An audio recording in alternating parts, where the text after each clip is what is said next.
Malalim dyan, Ning. Sabi nila hindi daw malalim dun sa part na yon. Parang ang lalim niya. Oh my gosh, sana hindi malaglag yung cellphone ko. I can do it. Sobrang arte naman ng tao to. Bundok Arayat? Hindi, taka. After nyo, ito binibenta namin siya. Make sure na dapat tuluyan. May bago ka mag-share. This is not a public use. Hindi daw pwedeng public use nga eh. Hello guys, so hulaan nyo kung nasan kami ngayon. We are in the middle of the ocean. Charot. Actually, nandito kami sa gitna ng river. That part is the river and this part is the ocean. Kailangan ba mag-English? This side is the mountain. So yung makikita nyo dyan, hindi ko alam kung anong tawag dun sa pangalan ng bundok. Pero Bundok Arayat? Hindi. I don't know. But sa kabilang side is the sun. On this side naman is me. Bakit ba ako nag-English? Tay! Yep. Mababa lang po yan kasi low tide ngayong araw. Sobrang daming tao guys because it's Sunday today. I'm not a morning person but I try to be a morning person because tingin nyo naman guys. Sobrang linaw ng tubig. Kaparo na, bibili tayo ng ano eh. Panisal. Malalim dyan eh. Okay guys, sabi nila hindi daw malalim dun sa part na yon. I don't know, but we will try. Sobrang ganda ng panoramic view ko ngayon na ngayon ko lang na-appreciate kasi nga hindi ako naglalabas ng bahay guys. Parang ang lalim niya. Parang ang lalim. Malalim boy. Okay, so the challenge is kailangan naming makatuwid dun sa kabila. Oh my gosh, sana hindi malaglag yung cellphone ko. I can do it. Okay, I can do it. Sobrang arte naman ng tao to. Yep. Yeah. Naka na yan. Fish. Ari po, may isang malaking. Laki po. Ano yung tawag dyan dang? Kamisan. Try to walk naman. Hanggang dun sa maraming tao and maraming boat. We are passing by. What resort is this? Club Laia.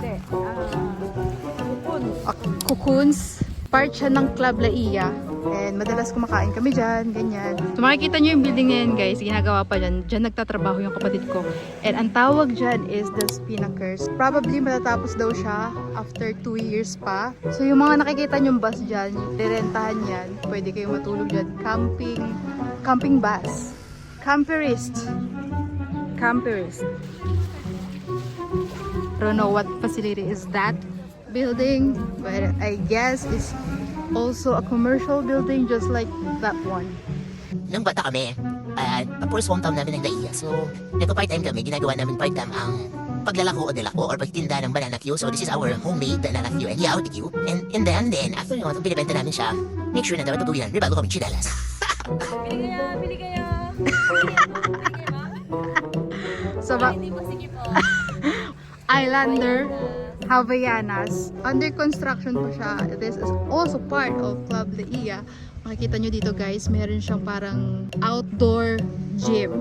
So you can do your exercise over there. This is not a public use.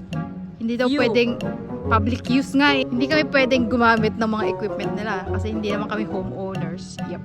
Pero taga dito ka. Yes. Doon pa sa kabila. On this side naman, may makikita tayo na visitor.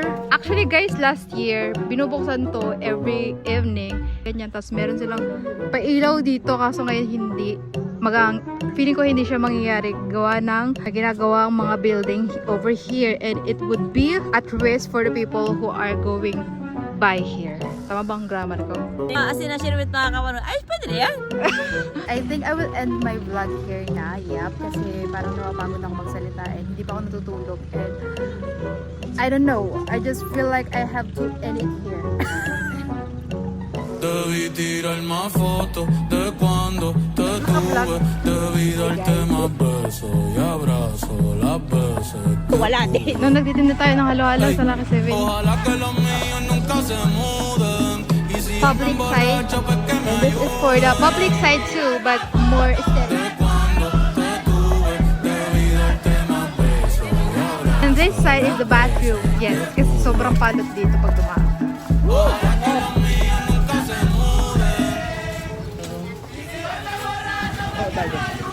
Hindi pa Ey, voy a estar con abuelo todo el día, jugando dominó. Si me pregunto si aún pienso en ti, yo le digo que no.